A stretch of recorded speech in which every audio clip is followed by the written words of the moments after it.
pagi, Bapak Ibu yang dikasihi Tuhan Yesus.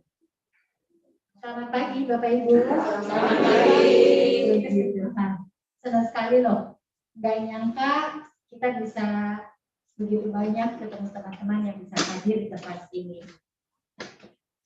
Nah, Bapak Ibu, kita perlu bersyukur kepada Tuhan yang sudah mengajak kita untuk bersama-sama mengadakan persekutuan secara onsite yang pertama ini. Di hari ini semoga kita dapat juga merayakan nanti Natal bersama ya.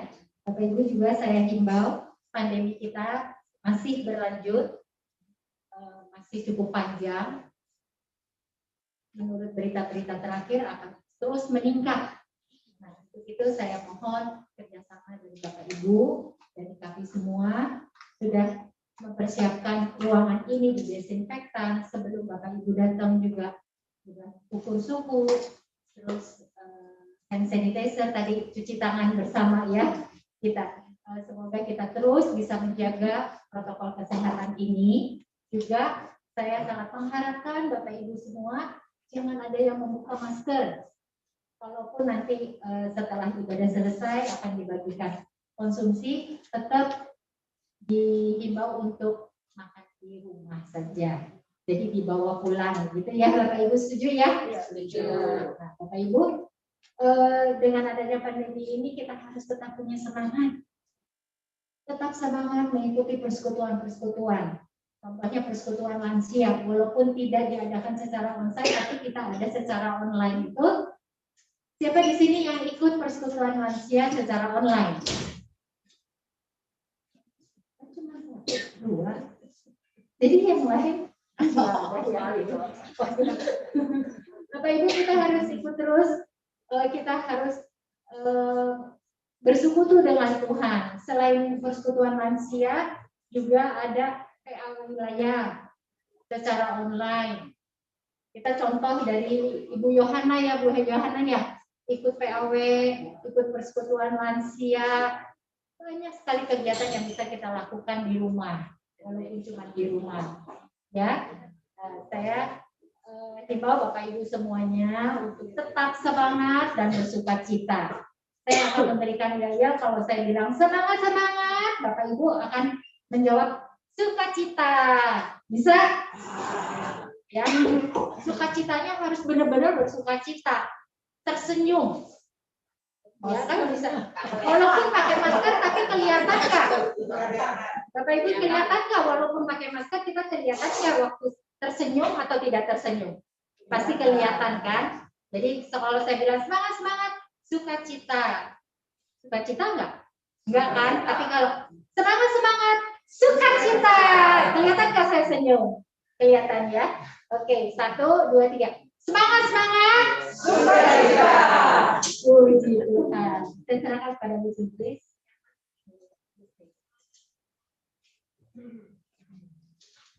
Selamat pagi Bapak Ibu sekalian. Aduh, selama ini ya kita sudah 2 tahun ya kita tidak mengadakan persekutuan.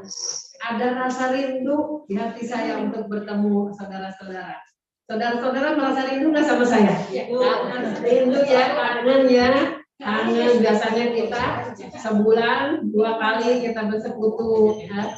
Tapi kita karena COVID, jadi kita tidak ada lagi persekutuan lansia secara onsite. Tapi hari ini saya merasa bersukacita, bersyukur kepada Tuhan karena kita masih diberi kesempatan oleh Tuhan untuk bertemu muka dengan muka dalam persekutuan lansia. Mari saudara-saudara kita memulai persekutuan kita dengan memuji nama Tuhan dari KNKB 164. Bait 1 dan 4.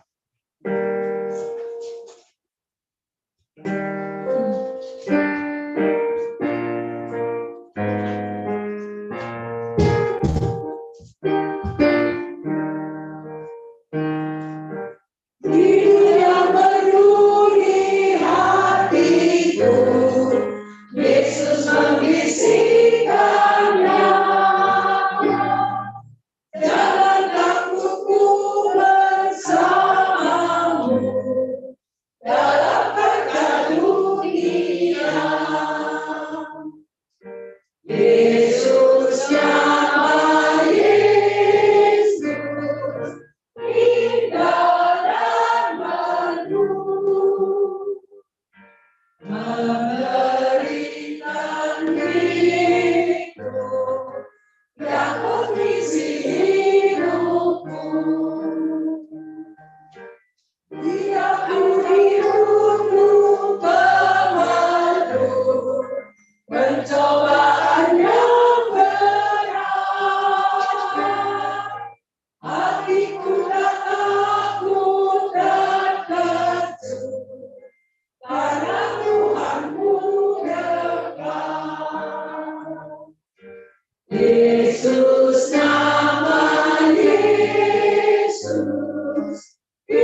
dan merdu,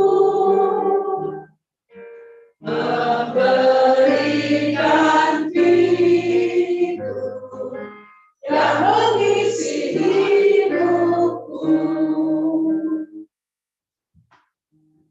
Bapak Ibu, mari kita berdoa. Ya Tuhan, Allah Bapa kami yang bertakhta dalam kerajaan surga, Tuhan yang maha baik, Tuhan yang maha kasih, Tuhan yang senantiasa memelihara kehidupan kami dari hari ke hari. Bapa di surga, saat ini kami sungguh bersyukur atas segala kebaikan dan kasih setia Tuhan kepada saya, kepada kami semuanya. Tuhan, terima kasih. Tuhan masih memberikan kami kesempatan untuk beribadah, untuk bersekutu dalam persekutuan lansia ini. Bapa di surga, selama ini ya Tuhan, selama pandemi COVID, kami tidak dapat bersekutu dalam persekutuan lansia. Tapi Tuhan, kalau Engkau masih memberikan hidup kepada kami, Tuhan masih memberi kesempatan kepada kami. Sungguh ya Bapa, ini adalah anugerah yang begitu besar dalam hidup kami. Saat ini Tuhan, kami mau bersekutu, kami mau mendengarkan firman Tuhan, kami mau memuji dan memuliakan nama Tuhan. Biarlah kiranya Tuhan memberkati kami yang hadir saat ini, satu persatu, agar kami semua diberikan oleh Tuhan kekuatan, sukacita, damai sejahtera. Bapa, kami mau menyerahkan persekutuan kami saat ini hanya ke dalam tangan Tuhan. Berkatilah ya Bapa persekutuan kami ini. Di dalam nama Tuhan Yesus Kristus, Tuhan yang hidup, kami berdoa dan bersyukur. Amin. Bapak Ibu, kita kembali bernyanyi bersama dari Kidung Jemaat 402 ayat 1 sampai 3.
Barangkali dalam 2 tahun ini kita banyak mengalami masalah, mengalami pencobaan, mengalami sakit penyakit, tapi Tuhan sudah menolong kita.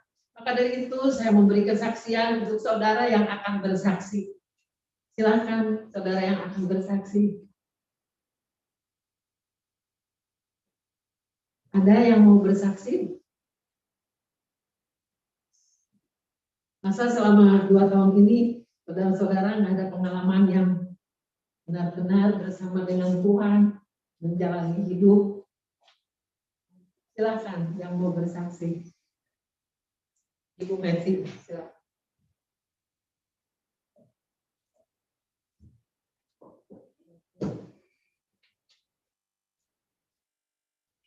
Selamat pagi, Ibu dan Bapak-Bapak. Kalau saya kali ini bersaksi bukan karena saya sombong ya, karena saya baru pulang dari Yerusalem. Tapi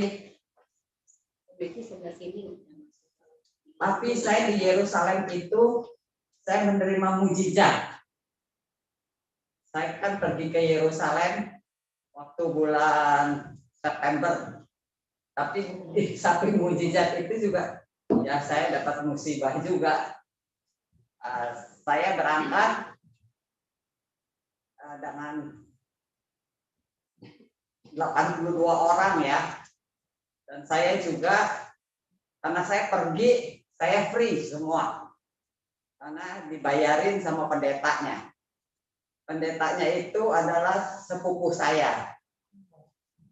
Pendeta Andreas Melkisedek. Di samping itu pun saya diberi uang saku lagi.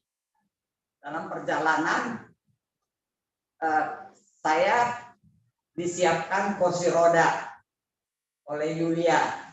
Dan jadi dari airport sampai ke pesawat, sampai depan pintu pesawat kita naik pakai kursi roda.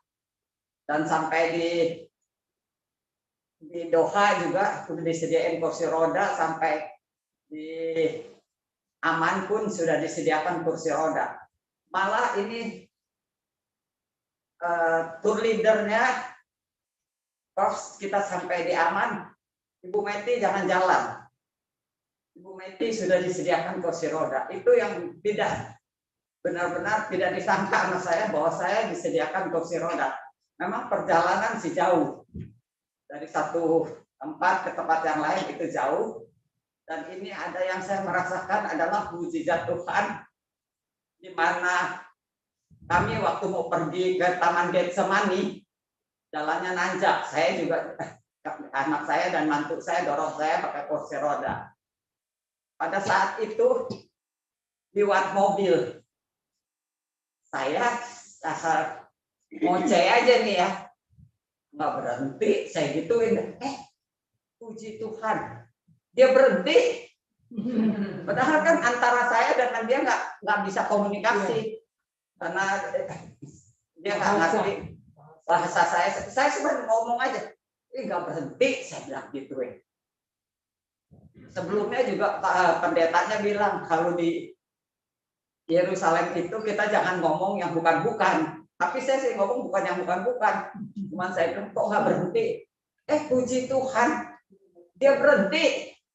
Dia berhenti, dia turun. Dia bilang katanya mau kemana? Kita bilang mau ke Taman Getsemani. Padahal tuh dari tempat saya dia berhenti sampai Taman Getsemani itu jauh. Dia ajak kita naik. Saya jadi sama mantu saya karena Yulia dia bawa kursi roda. Dia benar-benar turunin kami ya di depan pintu Getsemani, Taman Getsemani itu. Makanya saya bilang, aduh, ini semua adalah mujizat Tuhan. Kalau bukan mujizat Tuhan, nggak mungkin. Masa dia di dalam mobil, saya di luar. Saya cuma ngomong, kok nggak berhenti? Ternyata dia berhenti. Itu semua karena kasih Tuhan. Tapi walaupun begitu juga, saya juga, tapi musibah itu juga buat saya, Mama, waktu kami pulang, saya kena COVID. Anak saya, mantu saya juga kena COVID. Tapi saya kena COVID-nya itu juga Tuhan. Tapi saya kena COVID-nya itu ringan. Di ronsen apa, nggak ada di paru-paru, semua nggak ada. Tapi saya jatuh. Nggak tahu kenapa tuh saya bisa jatuh. Dan setelah jatuh nggak bisa bangun sama sekali. Tapi cuman saya nggak stroke, nggak apa, karena saya gerak-gerakin kaki saya semua bisa. Tapi nah ini jalan Tuhan juga. Saya ditelepon sama Yulia, nggak bisa, karena saya nggak bisa. Teleponnya ada di tempat tidur, sayanya ada di dapur. Yulia teleponin satpam ke tempat saya juga digedor-gedor, oma, karena semua di apartemen manggil saya oma.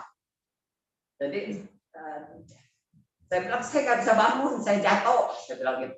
Nah jadi setelah itu dia telepon lagi Yulia, mantu saya Audrey sama cucu saya Hendy datang. Jadi saya dibangunin, saya nggak bisa sama sekali, nggak bisa bangun. Entah kenapa tuh bisa jatuh, bisa sampai begitu. Tapi puji Tuhan juga nggak sampai stroke. Saya juga langsung dibawa ke rumah sakit Ukrida. Memang COVID-nya udah positif. Tapi positif juga saya langsung di ronsen, di CT scan. Puji Tuhan walaupun jatuh sampai begitu, tidak ada tulang yang retak dan tidak ada yang memar. Jadi saya juga bersyukur, tapi saya harus masuk rumah sakit seminggu.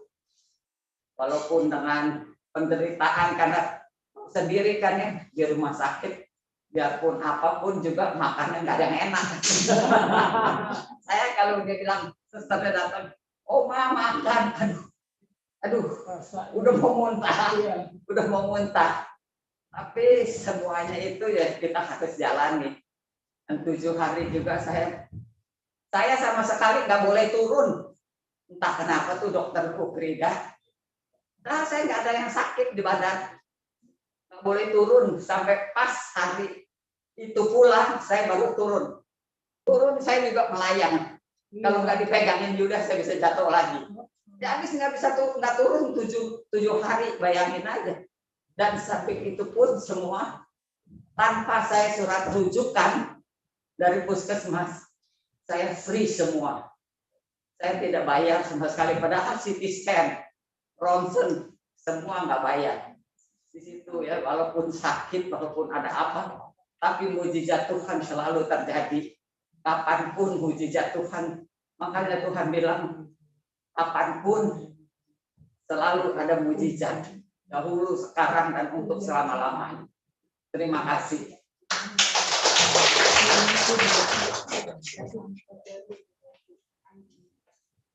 Puji Tuhan, kita sudah mendengar kesaksian dari Ibu Meti. Ibu Meti itu bukan kena musibah, disuruh istirahat. Biasanya Ibu Meti kan nggak mau diam. Habis pulang dari Israel, Tuhan suruh istirahat, jadi dirawat di rumah sakit seminggu.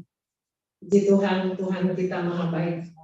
Saudara-saudara, kita sekarang pengurus akan bernyanyi. Nanti setelah kita bernyanyi 1 kali, saudara-saudara ikut bernyanyi ya dengan berdiri. Kita pengurus akan menyanyikan lagu.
Kita bersaudara.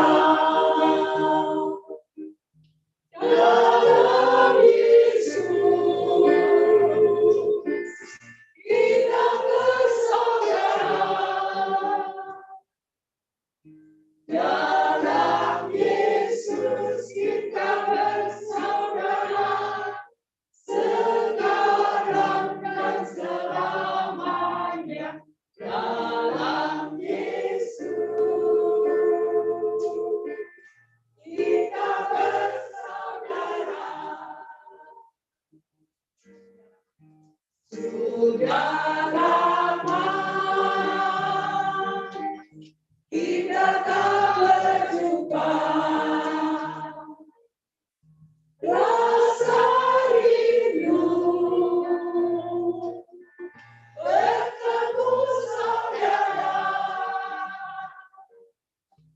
Mari kita bersyukur padanya, kita dapat berkumpul lagi dalam persekutuan lansia. Dalam Yesus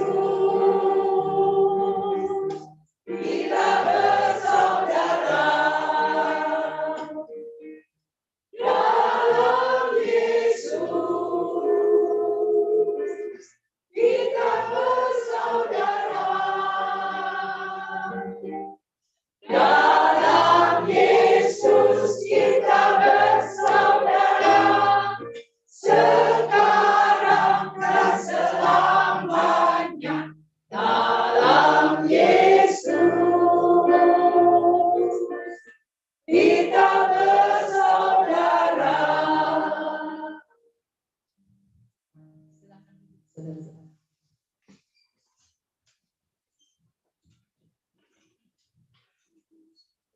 Saudara-saudara, saatnya kita akan mendengarkan firman Tuhan yang akan dibawakan oleh Ibu Lilis. Silakan, Ibu Lilis.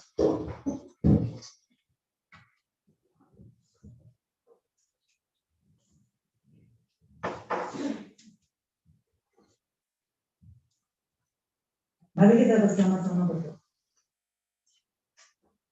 Puji syukur kami panjatkan kepadamu ya Tuhan atas segala kebaikan yang boleh kami rasakan, atas kesehatan yang Kau anugerahkan dalam kehidupan kami, atas kesempatan sehingga kami boleh bersama-sama bertemu satu dengan yang lain yang mungkin sudah 2 tahun lebih kami tidak bertemu.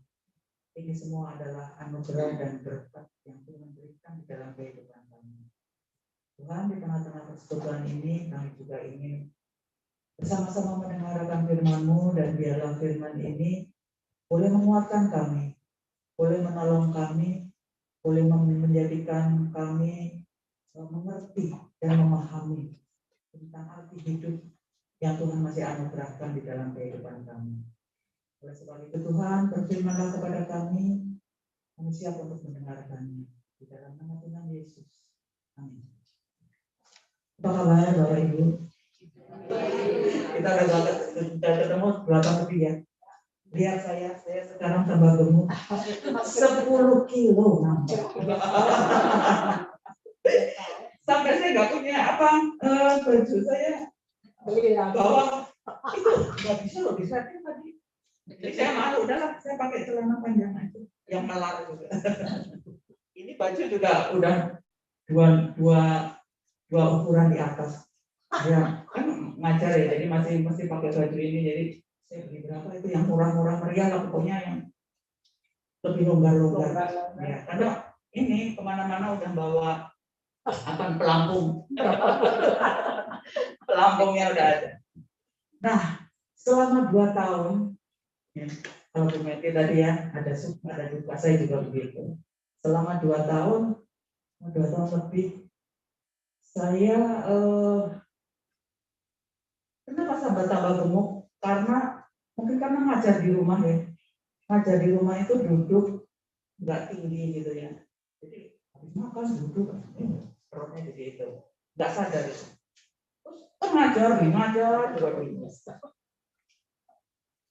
Saya sudah tua, saya mesti mengikuti pola ajar gitu ya. Kalau PJJ bikin begini nih, itu kita buru mesti gitu. Padahal kita kan kemampuannya sudah terbatas. Jadi sampai pernah titik tertentu itu saya lihat laptop aja mau muntah. Gitu. Saking apa? Kita mesti lihat laptop, mata kita kan juga mesti gitu ya. Itu sampai di titik itu. Dan juga selama PJJ itu yang namanya rapat apa itu nggak tahu waktu gitu. Kita rapat jam 7 malam. Padahal dari dulu nggak pernah jam 7 malam. Guru ada rapat, ada pembinaan semua. Jadi sampai ada titik tertentu kita merasa jenuh. Jadi kadang-kadang saya nggak mau buka HP juga jarang gitu ya. Karena apa? Begitu itu kayak ada perasaan gimana gitu. Nah, itu kalau dari saya, gitu ya. Dan kemudian kesehatan juga begitu. Karena gemuk, jadi banyak duduk, kena di sini nih. Di sini ini sakit. Itu kalau kayaknya biasa begini ya. Tiba-tiba itu kalau sakit menyerang tuh ada kayak satu apa namanya? Satu aliran itu yang bisa membuat kita kayak lumpuh. Sakit banget itu. Itu di sini nih ternyata. Saya bilang itu apa? Urat kecepit. Kalau menurut orang itu urat kecepit gitu. Ya, itu sampai sekarang masih terapi. Terapinya ya ada obat tapi ada juga tembok begitu ya. Kita perut semua nempel di tembok begitu. Nah itu terasa di sini. Lalu saya beli bola apa ya untuk olahraga nge-gym itu. Jadi kayak kita posisi gitu, kita cari sendiri posisi mana yang sakit. Nah itu kayak dipelintir-pelintir gitu. Nah saya sudah merasakan. Jadi selama 2 tahun usia kita tambah, usia saya tambah, penyakit kok ya kayaknya kok ya. Jadi makanya tadi, aduh saya kok sekarang udah menurun, bikin apa, udah rasanya sama Ibu Mekri, saya juga merasakan itu, Ibu Christine, saya juga merasakan, yang tentunya beda. Ya. Nah, kalau hari ini kita diberikan tema melibatkan Tuhan dan melibatkan Tuhan, jangan memaksakan diri. Pernah nggak sih kita memaksakan diri kepada Tuhan? Manusia itu egois ya. saya juga egois. Ya, hampir semua manusia itu egois. Selalu pengennya apa? Kita yang utama dong. Masa sih mau yang diduakan atau diterakhirkan? Ya, walaupun dalam hati nggak apa-apa, saya di belakang aja. Tapi dalam diri kita pasti tidak mau digituin. Maunya diapain? Yang utama dong, gitu ya. Masa sih terakhir, gitu ya. Ya, kita pengennya selalu diutamakan. Ya.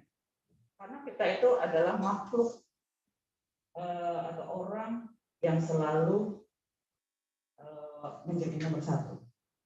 Ya. Kalau kita bisa berkata, oh saya mau begini, itu biasanya toleransinya udah tinggi banget. Tapi sebenarnya dalam diri kita selalu pengen yang utama. Nah, oleh sebab itu seringkali kita juga pengen memaksa Tuhan.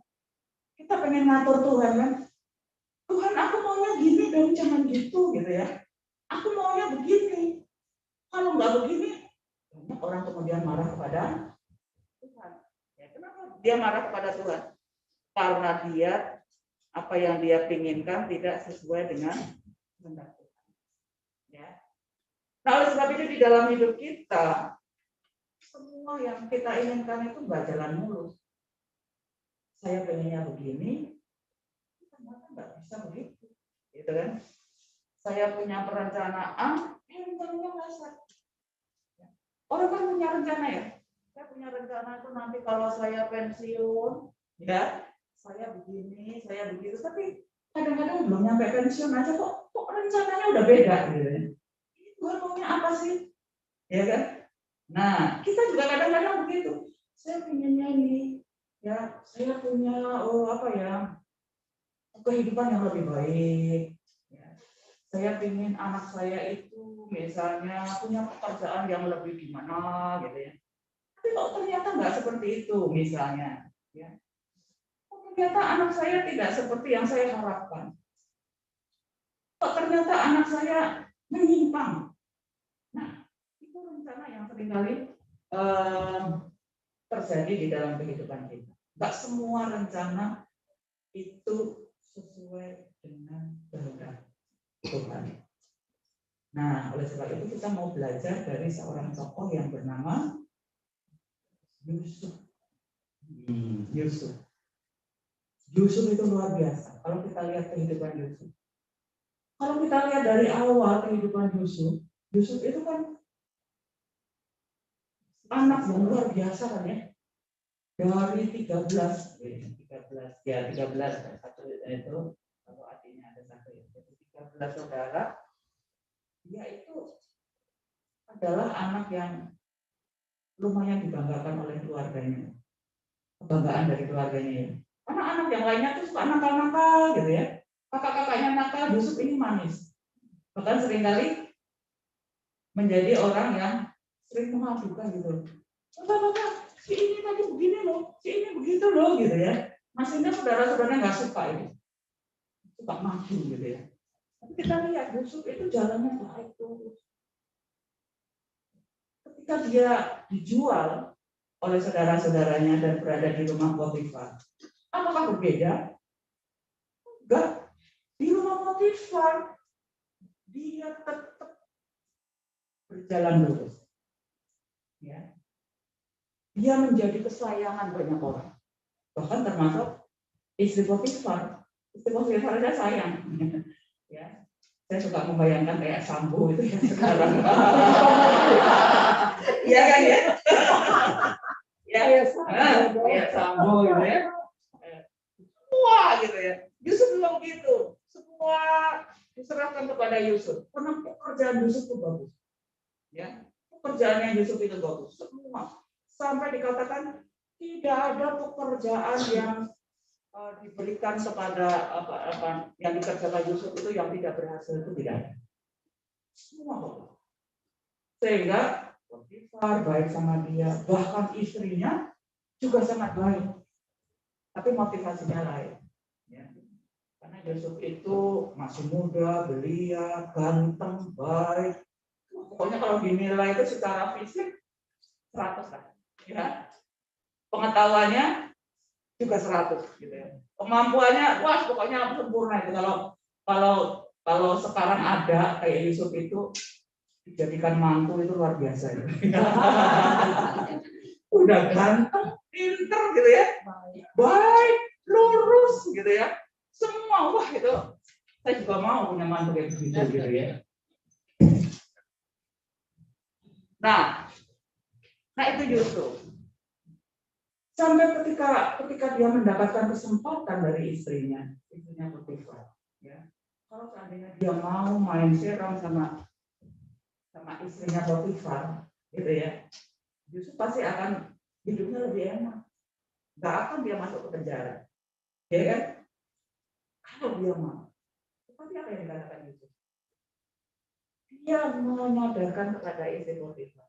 Dia berkata bahwa semua ini loh saya kerjain semua. Tapi satu loh yang nggak dikasih ke saya gitu ya. Karena kamu adalah istrinya. Ya. Jadi Yusuf berani berkata begitu. Walaupun dia tahu dong resikonya. Ya. Kalau dia menolak, dia tahu resikonya. Tetapi itu tidak dilakukan oleh Yusuf.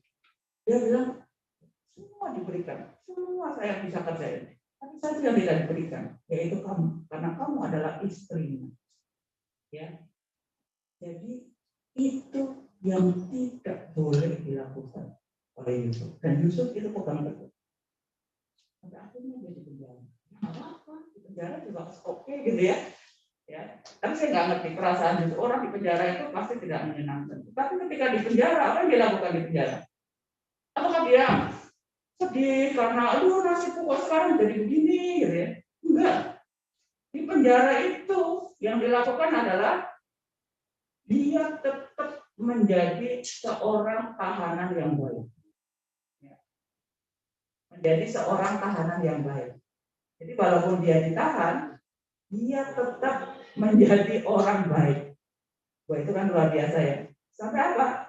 Di tahanan pun semua diberikan kepada Yusuf untuk dikelola. Ya. Jadi Yusuf tetap menjadi orang kepercayaan.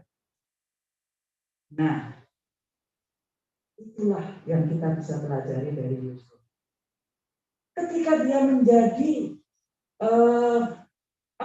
penguasa, ya, ketika dia menjadi penguasa pun dia tetap menjadi penguasa yang baik. Nah, kenapa bisa begitu? Yang kita bisa pelajari adalah karena Yusuf selalu mengandalkan Tuhan, bukan mengandalkan diri sendiri. Jadi egonya itu di belakang Tuhan, gitu ya. Semua yang dilakukan itu selalu Tuhan yang nomor satu. Setiap apa yang direncanakan, apa yang dilakukan itu Tuhanlah yang nomor satu. Dia selalu mengandalkan Tuhan, bukan mengandalkan diri kita sendiri. Ya, itu yang kita bisa pelajari. Dalam hidup kita ini, kadang-kadang kita tidak seperti Yusuf seperti itu. Karena ya egonya itu yang lebih kuat. Saya mampu, saya bisa, gitu ya. Saya bisa berkuasa, saya bisa melakukan semua, saya bisa begini, saya bisa begitu. Begitu mentok, udah deh. Tuhan kok gak buat apa-apa ya buat saya. Lah, dari awal emang kamu melibatkan saya? Enggak, gitu ya. Kalau Tuhan mau ngomong gitu ya. Untungnya Tuhan nggak ngomong gitu ya. Terakhir begitu kita kecewa, kita jatuh, kita begini, kita begitu, baru Tuhan gimana sih? Lah kenapa nggak nanya dari awal gitu ya? Sebelum kita melakukan itu harusnya kita itu bertanya kepada Tuhan. Ya. Sebab yang namanya manusia kita itu memiliki keterbatasan. Ya, apalagi semakin kita tua ya, semakin kita bertambah lah, bukan tua lah. Ibu-ibu masih belum tua. Ya. Ketika kita umurnya bertambah, kita semakin punya banyak sekali keterbatasan. Ya. Kalau dulu kita bisa jualan dari ujung ke ujung, gitu ya. Kalau sekarang terbatas. Ya. Tadi saya dengar Ibu Meti cerita itu, ya blessing gitu ya. Tadinya Ibu Meti itu kalau jalan saya lihat tuh dari ujung ke ujung gitu ya. Tapi sekarang terbatas, ya. Makanya sampai dikasih kursi roda, gitu ya. Karena apa? Orang melihat kemampuannya, usianya, gitu ya. Kita nggak bisa ya, memaksakan diri. Saya masa bisa kok, dulu aja 20 tahun yang lalu saya bisa jalan. Enggak dong, gitu ya. Makanya seringkali saya suka ngobrol sama anak saya begini. Umur mama itu paling berapa tahun lagi sih? Gitu ya. Katakanlah paling 10 tahun, bonusnya berapa? Gitu ya. Kalau nyampe, nah, apa yang bisa kita lakukan? Sekian tahun, mama mungkin udah nggak bisa naik tangga sekian gitu ya. Makanya misalkan kayak di rumah dibantu di rumah, udahlah yang di atas nggak usah kasih bangunan apa-apa, bukan apa-apa. Kita bisa menikmati berapa tahun lagi. Gitu. Sekarang kita bisa lah, ya, naik turun tangga begitu ya. Tapi 10 tahun lagi, 20 tahun lagi, ada bangunan di atas, emang dikamprokin begitu aja, enggak kan? Mesti dibersihin. Kalau kita punya duit, ya kan? Kalau kita punya pembantu, kita masih hidup realistis, gitu kan? Itu. Jadi rencana-rencana yang seperti itu, kita nggak boleh egois, kita nggak boleh serakah. Kita harus datang kepada Tuhan. Tuhan apa sih yang untuk kehendaki dalam hidup kita? Jadi apapun rencana kita, apapun yang yang akan kita hadapi, kita melibatkan Tuhan. Jangan kita pernah memaksakan diri, ya, karena manusia itu terbatas. Coba kita pikir, berapa tahun kira-kira kita masih bisa menikmati? Ada yang tahu kan? 5 tahun, mungkin 10 tahun. Mungkin Tuhan memberikan kita bonus panjang sampai 20 atau 30 tahun, gitu ya. Itu kan nggak semua orang. Kita mesti belajar untuk mendatangkan Tuhan dalam hidup kita. Makanya kita belajar dari Yusuf tadi. Dia mampu, dia bisa melakukan. Dia bisa melakukan perselingkuhan, dia bisa mendapatkan keuntungan lebih besar. Tapi itu tidak dilakukan. Kenapa? Karena dalam hidupnya selalu melibatkan Tuhan. Nah, oleh sebab itu coba sekarang kita buka Matius 11 ayat 28. Matius 11 ayat 28. Ya. Dikatakan di situ. Ada yang mau baca? Ada yang udah ketemu? Baca, oke? Marilah kepadaku semua yang letih lesu dan berbeban berat. Aku akan memberikan godaan kepadamu. Nah, itu yang ditawarkan Tuhan. Ya. Pakai begini ini susah ya. Kita ngomong turun terus. Marilah kepadaku. Itu ajakan dari Tuhan. Siapa yang diajak oleh Tuhan? Setiap orang yang letih lesu, berbeban berat. Hidup kita itu ya banyak yang mengalami keletihan. Seperti tadi saya cerita di awal ya. 2 tahun itu saya stres sebagai guru gitu ya. Guru yang udah tua, mungkin kalau yang masih muda yang biasa main apa namanya, dunianya kan memang dunia muda gitu ya, yang biasa main, mereka happy aja dengan. Itu yang kita itu salah pencet aja hilang semua yang kita buat. Udah bikin nih, udah rapi, udah bikin, udah duduk 2 jam, kepencet satu hilang semua. Bayangin, mesti dari awal lagi apa enggak? Ya itu kan karena memang dunia kita beda dengan dunia orang muda. Makanya kalau apa-apa kita mesti nanya yang muda. Kan nanya anak jawabnya apa? Aduh mama, kemarin udah diajarin kenapa sekarang lupa lagi. Hai, gitu ya. Ntar nanya lagi, mama, udah gitu kan? Ya. Hai, gitu ya. Kita rasanya kok. Tapi suka saya bilang, ingat ya, waktu kamu jalan dulu atau waktu kamu kecil kamu suka nanya kepada mama ini apa? Mama udah jawab, kamu nanya lagi, mama ini apa? Sekarang gantian mama yang nanya. Menangnya mamanya aja ya, mau kalah. Tapi memang dunianya beda, gitu ya. Dan itu melelahkan. Nah mungkin Bapak Ibu punya salibnya sendiri-sendiri yang pasti berbeda dengan saya, ya. Makanya saya seringkali ngomong kepada orang itu, kita setiap orang itu punya salibnya sendiri-sendiri. Ya, salib saya dan salib orang lain itu berbeda. Pergumulan saya dengan pergumulan orang lain berbeda. Pernah murid saya tuh nanya begini, ibu enak ya kalau misalnya ada jadi orang kaya tuh enak ya. Saya bilang jadi orang kaya enak, pasti ada nggak enaknya. Oh bisa bu, itu si ini yang kaya raya itu bunuh diri, orang udah bunuh diri, orang udah kaya nggak bunuh diri kan bodo amat. Itu orang yang sangat bodoh gitu. Kenapa sampai bunuh diri? Pasti dia tidak bisa menyelesaikan persoalan hidupnya. Salibnya buat dia terlalu besar. Kita lihat apa namanya idol dari Korea yang ganteng-ganteng yang cakep-cakep itu. Di Indonesia di mana gitu ya? Dia sangat dihargai, dia bisa berusaha bunuh diri. Kurang apa? Karena dia tidak bisa menyelesaikan pergumulan. Salibnya itu terlalu besar buat dia, yang menyebabkan dia itu tidak tahan untuk menghadapi. Ya. Nah, jadi sebenarnya semua pergumulan yang ada di dalam hidup kita.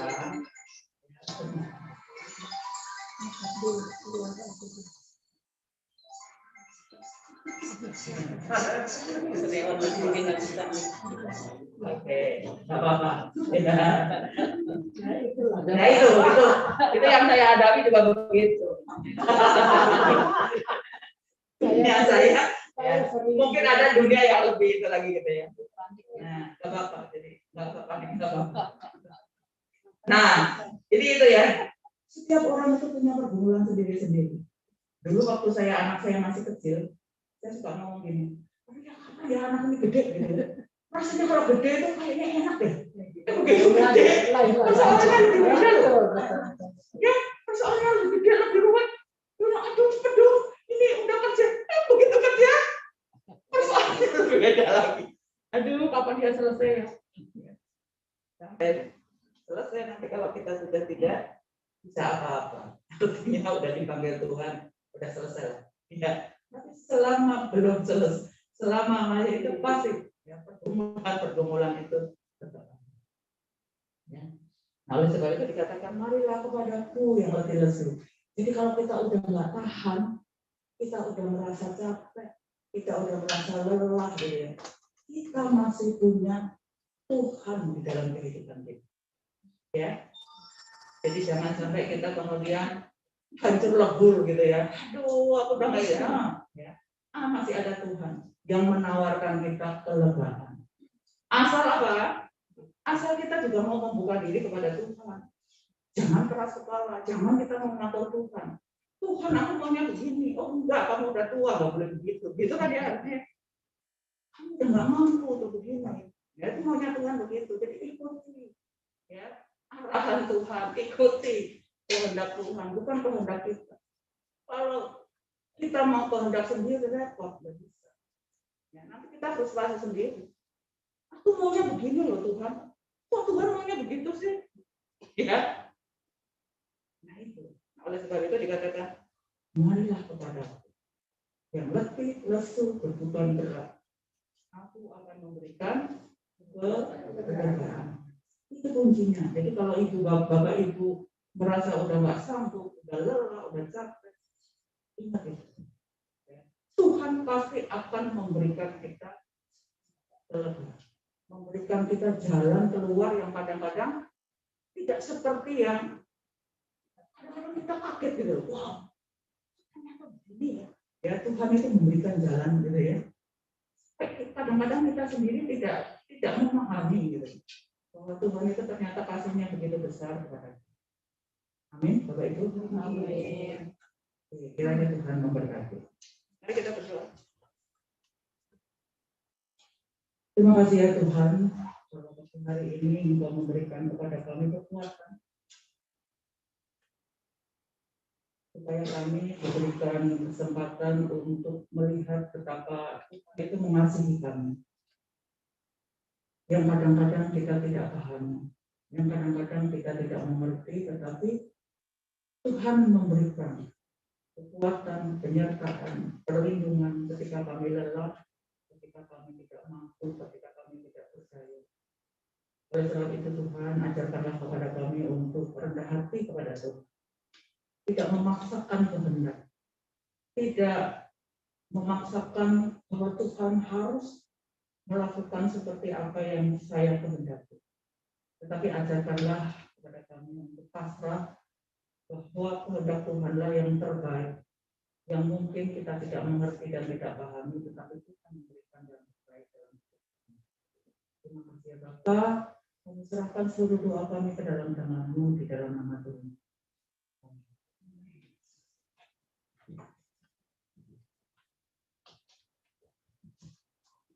Terima kasih banyak Ibu Lilis untuk renungan firman Tuhan yang boleh menguatkan kita semua.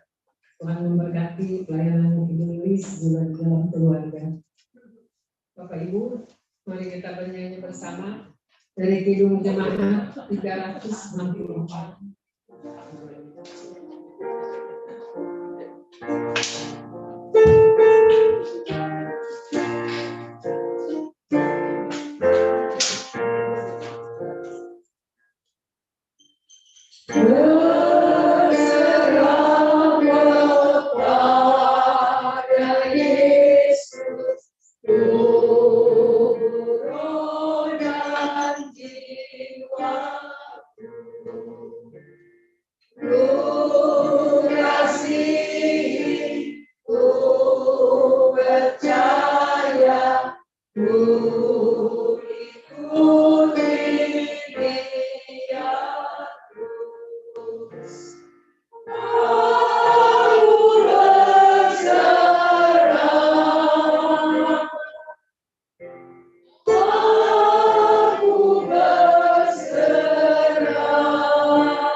Saya meminta Ibu Lilis untuk doa penutup dan doa berkat. Setelah itu kita akan nyanyikan Bapa terima kasih.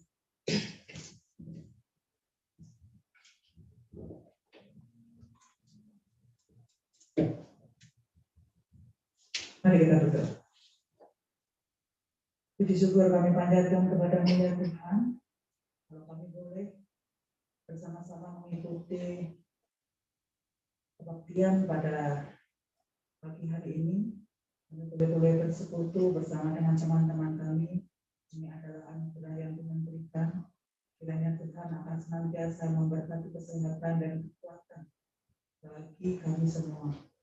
Kiranya Engkau juga akan memberikan kepada kami kebahagiaan di masa tua kami. Kiranya Tuhan juga akan menambahkan sukacita ketika kami bersama-sama dengan orang-orang yang kami. Oleh sebab itu Tuhan, biarlah berkat-Mu senantiasa melimpah di dalam kehidupan kami. Di dalam nama Tuhan Yesus yang senantiasa menolong kami, dan penyertaan Roh Kudus yang senantiasa melindungi kami di dalam setiap langkah.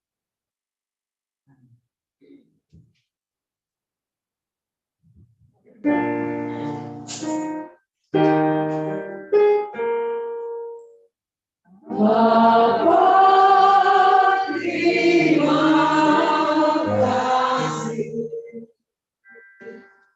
Bapa terima kasih. Bapa di dalam surga, ku berterima kasih. Amin.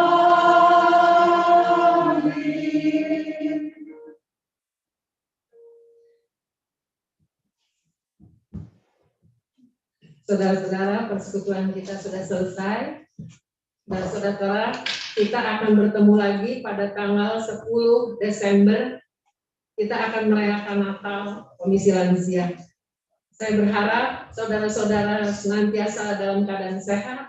Tuhan memberkati semuanya. Saya mengucapkan terima kasih untuk Ibu Lilis yang sudah